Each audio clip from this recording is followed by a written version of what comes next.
ಕರ್ನಾಟಕ ರಾಜ್ಯ. ಪ್ರತಿ ತಿಂಗಳು ನಡೆಯುವಂತೆ ಇಂದು ಭಜನಾಗೋಷ್ಠಿ ನಡೆದಿದೆ. ಶ್ರೀ ವಿಜಯದಾಸ ಭಕ್ತ ಮಂಡಳಿಯ ಭಕ್ತರು ಭಜನೆಯಲ್ಲಿ ತಲ್ಲೀನರಾಗಿದ್ದಾರೆ. ದೇವಸ್ಥಾನಕ್ಕೆ ಬಂದ ಜನರು ಭಜನಾಗೋಷ್ಠಿಯಲ್ಲಿ ಪಾಲ್ಗೊಂಡಿದ್ದಾರೆ. ಆಗ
ಮಾತನಾಡ್ತಾ ಇದ್ವಿ.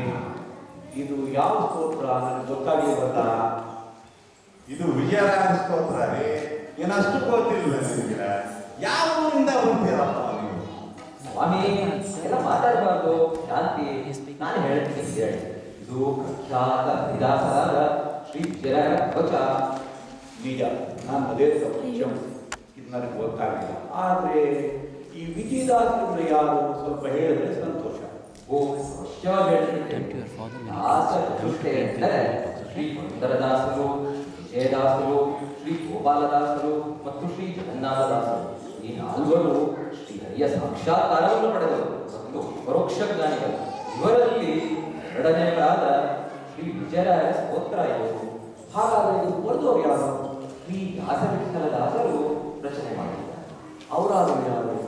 ದಾಸರು ಮೊದಲು ಶ್ರೀ ಕಲ್ಲೂರು ಸುಬ್ಬಣ್ಣಾಚಾರ್ಯರು ಅಂತ ಪ್ರಸಿದ್ಧರಾಗಿದ್ದರು. ಆಗ ಅವರು ಅಗ್ರಗಣ್ಯ ಸುಧಾಪಂಡಿತರಾಗಿದ್ದರು. ಆದರೆ ಅವರಿಗೆ ಹರಿದಾಸರೆಂದರೆ ಇಷ್ಟನೇ ಇರಲಿಲ್ಲ. ಹೌದಾ? ಮತ್ತೆ ಈ ಸ್ತೋತ್ರ ಬರೆದಿದ್ದವರು ಹೇಗೆ? ಅದು ಒಂದು ಚಮತ್ಕಾರದ ಕಥೆ. ಹೇಳ್ತೀನಿ. ಓಹೋ, ನಮ್ಮದೇ ಪುಣ್ಯ, ದಯವಿಟ್ಟು ಹೇಳಿ. ಹಾಗಿದ್ದರೆ ಇವತ್ತು ಶ್ರೀ ವಿಜಯದಾಸರ ಮಹಿಮೆಯ ಕಥೆಯೇ ಭಜನೆ ಆಗಿದೆ. ಏನಂತೀರಿ? ಸರಿ, ಈಗ ನನ್ನ ಜೊತೆ ಬನ್ನಿ. ಸುಮಾರು 250 ವರ್ಷ ಹಿಂದಕ್ಕೆ ಹೋಗೋಣ. ಆಚಾರ್ಯರಿದ್ದ ಕಲ್ಲೂರು ಮಾನವಿ ರಾಜ್ಯಕ್ಕೆ ಹೋಗೋಣ. ಅವರ ಕಾಲದ ವೇಷ ಭೂಷ ಭಾಷೆಯಲ್ಲೇ ಈ ರಮ್ಯವಾದ ಕಥೆಯನ್ನು ಕೇಳಿ ಕಂಡು ತಿಳಿಯೋಣ. ಜಯ ವಿಜಯರಾಯ ಪ್ರಭು, ಜಯ